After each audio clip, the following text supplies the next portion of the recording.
Sijo big boss വീട്ടിലേക്ക് ഇന്നോ നാളെ ആയിട്ട് തിരിച്ചു കയറുമോ, ഒരു റീ എൻട്രി നടത്തുമോ എന്ന് ചോദിച്ചുകൊണ്ട് ഒരുപാട് പേര് കമന്റ് ബോക്സിൽ കമന്റ് ചെയ്യുന്നുണ്ട്. സത്യം പറഞ്ഞാൽ അതിനെപ്പറ്റിയുള്ള ഒരു അപ്ഡേറ്റ് നമുക്ക് ലഭിച്ചിട്ടില്ല. ഒരു ഗ്രൂപ്പുകളിലോ ഒരു സോഷ്യൽ മീഡിയ പേജുകളോ പോലും ഞാൻ കണ്ടിട്ടില്ല. കഴിഞ്ഞ ആഴ്ച ഞാൻ കണ്ടിരുന്നു, ഈ ഒരാഴ്ച എന്തായാലും കയറില്ല എന്നൊരു ന്യൂസ് ഞാൻ കണ്ടിരുന്നു. അത് എത്രമാത്രം സത്യമാണോ എന്ന് എനിക്ക് അറിയത്തില്ല. നിലവിൽ ചോദിച്ചു കഴിഞ്ഞാൽ ഇന്നോ നാളെയോ ആയിട്ട് ബിഗ് ബോസ് വീട്ടിലേക്ക് കയറുന്നില്ലായിരിക്കണം എന്നാണ് എനിക്ക് തോന്നുന്നത്. കയറുന്നില്ല എന്ന് തന്നെയാണ് ഞാൻ പ്രതീക്ഷിക്കുന്നത്. കാരണം കയറുന്നുണ്ടെങ്കിൽ ഇതിനോടകം തന്നെ കുറെ ഗ്രൂപ്പുകളിലൊക്കെ വന്നേനെ ഇതിനെ പറ്റിയുള്ള ന്യൂസ്. അത് ഇനി ബിഗ് ബോസ് ന്യൂസ് പുറത്തുവിടാതെ സീക്രട്ട് ആയിട്ട് വെച്ചേക്കുന്നതാണോ എന്നും അറിയത്തില്ല. എന്തായാലും സിജോ വീട്ടിലേക്ക് തിരിച്ച് കയറുമോ ഇല്ലയോ എന്നതിനെ പറ്റിയുള്ള അപ്ഡേറ്റ് നിലവിൽ ലഭിച്ചിട്ടില്ല എന്ന് തന്നെ വേണം പറയാൻ. ബിഗ് ബോസിലെ ഒരു മികച്ച മത്സരാർത്ഥി തന്നെയായിരുന്നു സിജോ. വെറും 20 ദിവസമേ ബിഗ് ബോസിൽ നിന്നുള്ളൂ എങ്കിലും വളരെ വലിയൊരു ഫാൻ ബേസ് ഉണ്ടാക്കിയെടുക്കാൻ സിജോയ്ക്ക് സാധിച്ചു.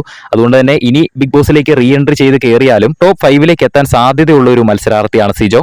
ബിഗ് ബോസിലേക്ക് സിജോ റീ എൻട്രി ചെയ്യാൻ നിങ്ങൾ ആഗ്രഹിക്കുന്നുണ്ടോ എന്ന് താഴെ ഒന്ന് കമന്റ് ചെയ്യുക. കൂടുതൽ ലൈവ് അപ്ഡേറ്റ്സിനായിട്ട് നമ്മുടെ ചാനൽ സബ്സ്ക്രൈബ് ചെയ്യുക.